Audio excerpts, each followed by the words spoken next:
The Weber Summit Kamado. We're gonna grill up some crab legs. So we got 4 cloves of garlic, 1 stick of butter. And we got our crab legs, big pieces. See those slits in the crab legs? So that means when you baste them, you're gonna have your flavor going down in there. Knuckles here.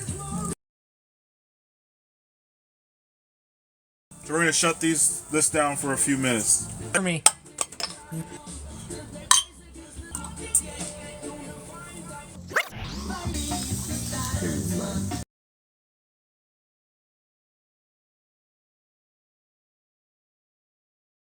And we're only gonna keep this on here about 15 minutes. We're running about 325. We eating good tonight.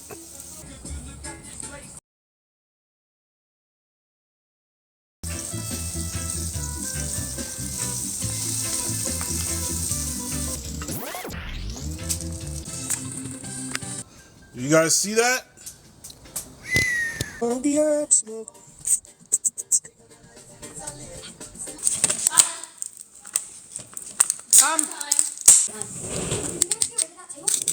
Yes, sir.